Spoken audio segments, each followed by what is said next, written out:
kami dari kelompok 3, saya sendiri Renza Alfionita. Saya Muhammad Rifki Jonardi. Saya Winda Nuranggraini. Saya Muhammad Rizky Aditya. Saya Najwa Liajana. Apa sih tujuan kita ke Keraton Sambaliung? Tujuan kami untuk mengeksplorasi sejarah yang ada di Keraton Sambaliung.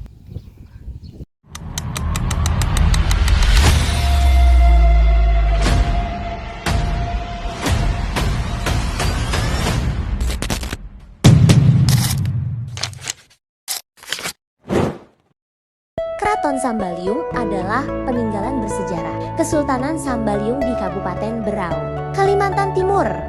Berfungsi sebagai museum yang menyimpan benda-benda kesultanan, pusat pemerintahan, serta cagar budaya yang kaya akan sejarah perlawanan terhadap Belanda dan perpaduan budaya dengan arsitektur khas Tionghoa dan menjadi destinasi wisata budaya populer.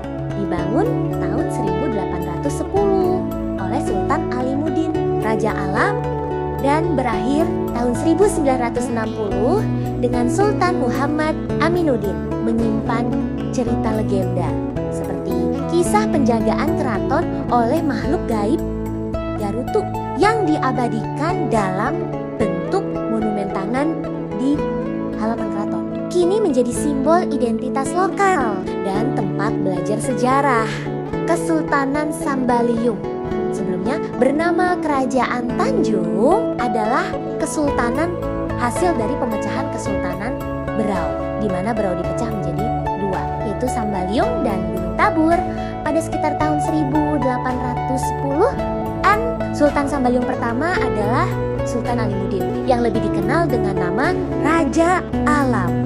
Raja Alam adalah keturunan dari Badit di Patung atau yang lebih dikenal dengan Aji Suryanata Kesuma, Raja Berau pertama, sampai dengan generasi ke-9, yakni Aji Dilayas.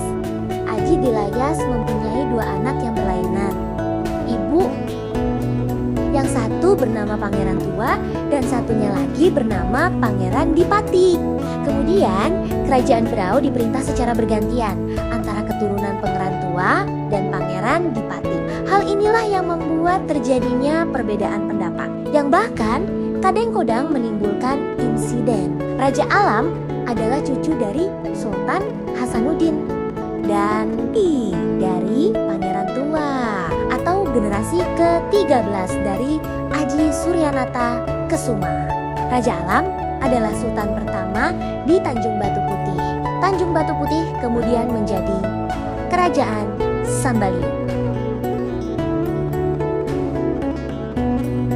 Kesultanan Sambaliung adalah bagian tak terpisahkan dari sejarah Kalimantan Timur dengan latar belakang perjuangan melawan kolonialisme. Kesultanan ini menjadi simbol ketahanan dan semangat juang masyarakat Berau. Hingga kini, peninggalan budaya dan sejarah Kesultanan Sambaliung tetap menjadi bagian penting dari identitas lokal, sekaligus destinasi wisata sejarah bagi generasi mendatang.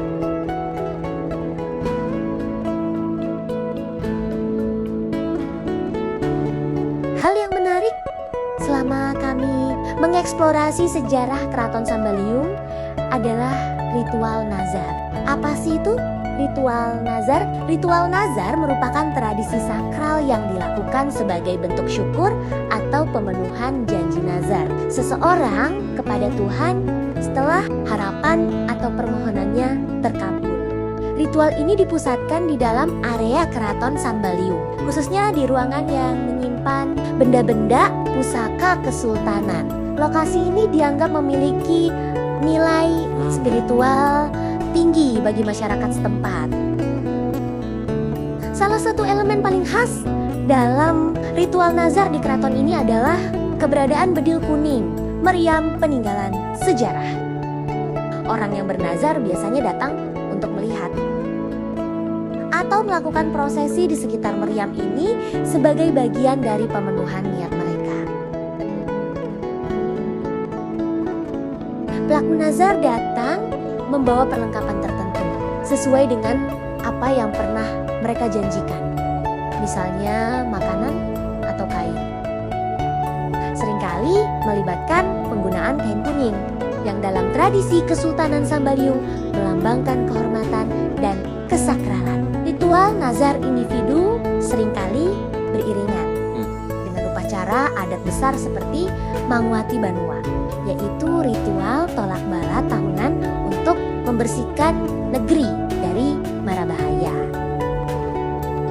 Selain sebagai kewajiban religius personal, ritual ini berfungsi sebagai sarana penyambung silaturahmi antara keturunan kesultanan dengan masyarakat umum serta menjaga kelestarian benda-benda bersejarah di Museum Keraton Sambaliung.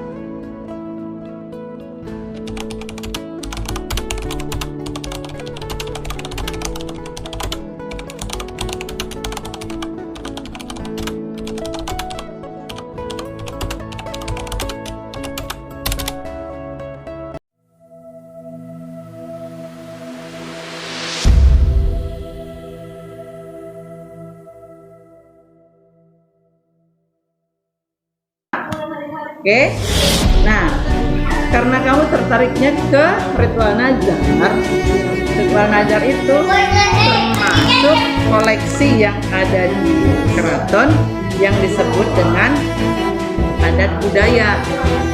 Kalau tadi histori dengan koleksi bendanya berwujud bisa kamu lihat kan, tapi adat budaya ada kau lihat? Ya kan? Nah, karena adat budaya itu disebutlah di museum itu untuk mengoleksi, menyimpan, dan memamerkan termasuk tangible, intangible yang berwujud dan tidak berwujud. Apa yang tidak berwujud itu bukan hantu, itu tadi adat budaya, tradisi yang kamu lihat kan? Tapi kalau yang benda berwujud itu tadi benda-bendanya. Ini. Nah, apa itu ritual nazar? Kau harus paham ritual itu apa. Ritual itu proses sakral ketika mengadakan nazar. Nazar itu apa? Niat baik, bukan penyanyi dangdut. Jadi ketika kamu ada niat baik, maka melakukan ritual, melakukan proses, itulah ritual itu, melakukan, sedang melaksanakan. Misalnya, kalau tugas ini bagus, aku bernazar ke keraton, kan kayak gitu.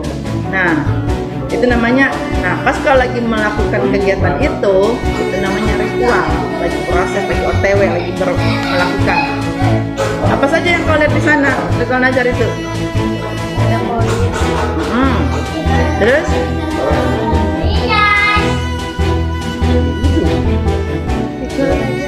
Apa saja coba?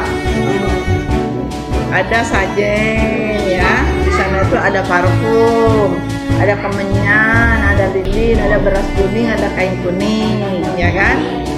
Nah, benda-benda ini disebut apa? Disebut sajen. Apa itu sajen? Sajen itu berasal dari bahasa Sanskerta yang artinya sastra jendra. Sastra jendra itu kitab hidup. Kitab hidup. Jadi kitab ini dibaca. Di sini mengapa ada mawar, mengapa ada beras, mengapa ada kemenyan, mengapa ada parfum.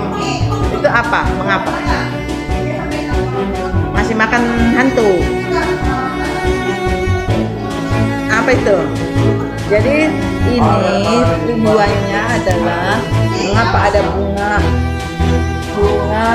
terus jahrut, bakar, kemenyan. Tujuannya adalah untuk menyebarkan bau wangi.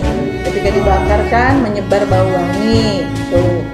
Nah, mengapa dia ada bunga mawar melati? Karena dulu belum ada pewangi ruangan, belum ada. Ada pewangi ruangan yang semprot-semprot, makanya masih begitu, belum ada penyulingan, belum bisa menyuling parfum dulu itu, makanya ditabur aja tujuannya itu. Kenapa? Kalau orang sekarang ada nggak terapi aroma? Ada nggak sekarang melakukan terapi aroma? Hah? Ada kan? ada yang berasap-asap, aroma kembang, aroma itu tujuannya supaya kalau kita senang, kalau kita happy, mencium bau ya wangi, bukan makan hantu. Hantu nggak makan bunga, ya. Nah, kenapa ada koin? Kenapa apa? Pokoknya ritual niat nazar itu inti semuanya adalah pesan leluhur kita supaya kalian ikut ketika mendapat kebahagiaan.